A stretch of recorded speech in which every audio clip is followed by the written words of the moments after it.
with Carschooling too. So in Chapter 2 is filled with these kinds of ideas, and also great ideas for organizing materials that you're going to have in the car with you so that everybody stays safe in the car, and you don't have errant gel pens and things, falling under the driver's seat for trying to shift or something. Anyway, I think it's a really good idea to set behavioral guidelines before you get into the car. So I always included my kids in a discussion about what behavior I expected when we were traveling on the road, and I asked them for their help in determining what the consequences would be for inappropriate behavior. And if things really got out of hand, I did discover just pulling over to the side of the road where it was safe, and I would just wait patiently, and it was their cue that they needed to pull themselves together before we could proceed on our way. And oftentimes they were kind of embarrassed about the fact that I had pulled over after giving them a couple of warnings, that I was going to do that. And they would get worried that the highway patrolman would come along and, want to talk to them. And I'd say, well, then it'll be up to you to explain to the highway patrolman why I had to pull over. But usually it wasn't very necessary. The minute I would start to pull over, they would just stop and instantly behave themselves. So that kind of worked well for us. I think it's really important to determine seating arrangements before you get in the car, because lots of times there are arguments about who gets to ride in the shotgun seat position in the car, and we eliminated that altogether by saying that whoever had the worst family chore that week got to ride shotgun. So in our house, the worst chore was dog poop patrol. Yes, that's our house too. Yeah, so whoever had to do that got to ride shotgun that week, and that really solved that problem for us.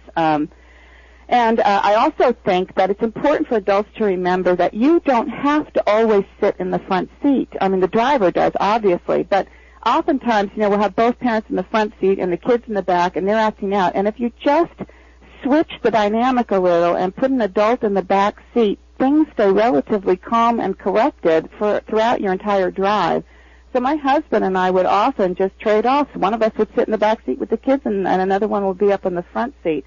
Of course, if you've got car seats, or safety issues with car seats with very little children, that might not be something you could do. But again, little kids that young probably aren't the major problem in terms of acting out anyway.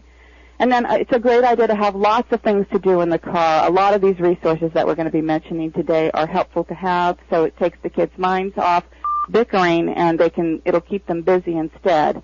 And I think it's really important to probably limit time playing electronic games in the car, because an awful lot of parents tell me that their kids get hyper and frustrated and ill-tempered if they play those games for too long a time. Now, that's not saying that they shouldn't play it at all. It's just sort of moderating the time so that they don't get behavioral changes because they're doing it for too long a time. What about car TVs and videos? Is it the same effect? I have not heard the same thing with regards to DVD players and videos in the car. So I don't know. And at the time I was spending a lot of time in the car with my kids, we weren't using videos at all. In fact, we didn't even have a TV in the house. So although I do believe that on very long trips across country and things like that it's probably a real lifesaver for a lot of families.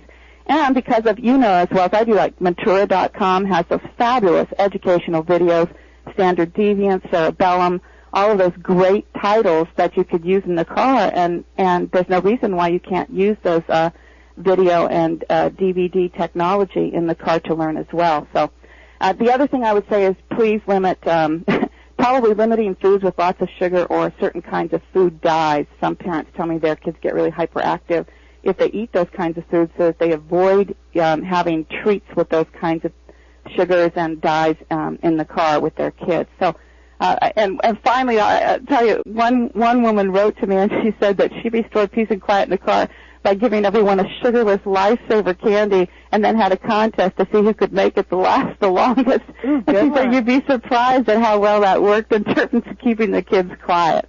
Because they're busy not sucking. Busy sucking on the lifesaver, trying to make it last. Possibly a brilliant idea. Yeah. And you mentioned organizations. You're going to give us ideas for all these great products to use. How do we keep them, relatively organized in the car?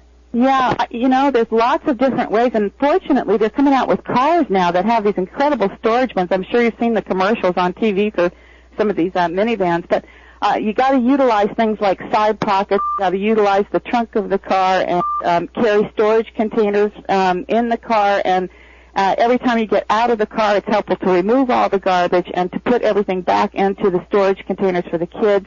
Allowing the kids to have backpacks under their feet with some of these materials in them is helpful. You can get tray tables and behind-the-seat organizers from places like lillianvernon.com, or you can also get them even at a Target. If you go to the automotive section, you'll find these wonderful car organizers. You'll find visor organizers for CDs that attach to the visor, the sun visor in the car. Oh. So there are lots of really terrific products out there right now that really help families organize and take along things in the car that keeps them restrained and safe. So, like in the event they have to stop short, things aren't flying all over the place and possibly putting anyone at risk in the car. That's excellent. Well, let's talk a little bit about car sickness, because some kids do get car sick. Do you have any remedies or suggestions on how to deal with that? Of course, because that came up quite frequently as I was writing the book Carschooling and getting information from people, compiling information, that a lot of families did say their kids got car sick. I had one of my sons got horribly car sick from the time he was very, very little, and he still gets car sick to this day, although he can usually go a longer time before feeling sick.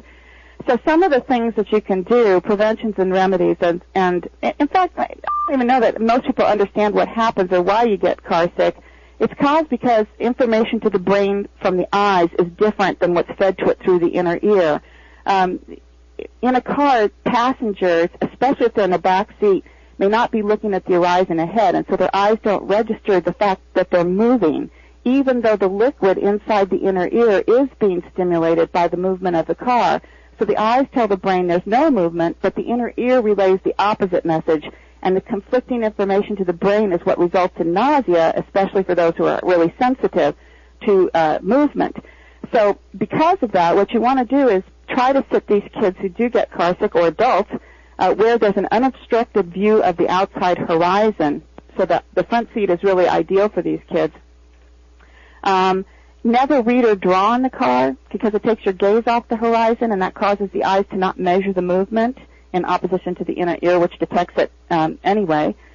Roll the window down. Lots of people report the fresh air, cool air circulating in the car really helps relieve the nausea. You can plan your trip ahead, and this is what I had to do all the time, and allow enough time to provide regular stops along the road, so that every 15 to 20 minutes I actually did pull the car over and give my son a chance to sort of regain his composure.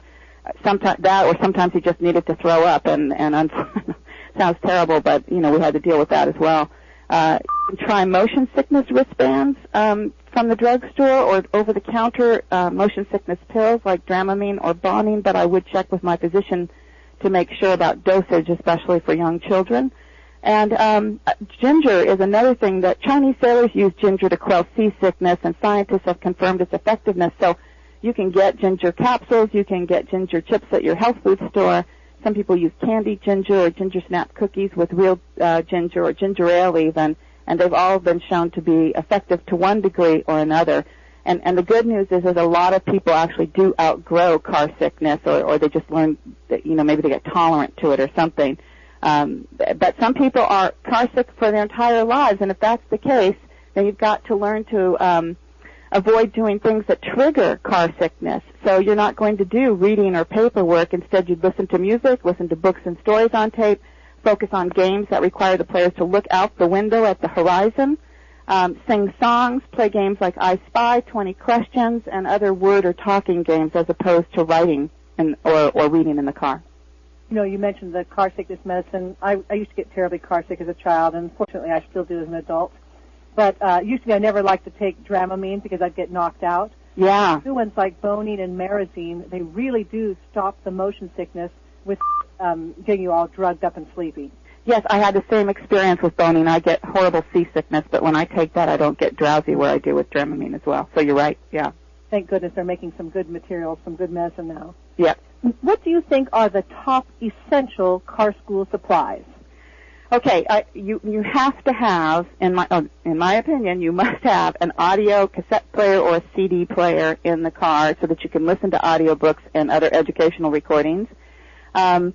then of course you have to have a supply of audio tapes and CDs, and you don't have to buy these things, although you can purchase them if you can afford to. But if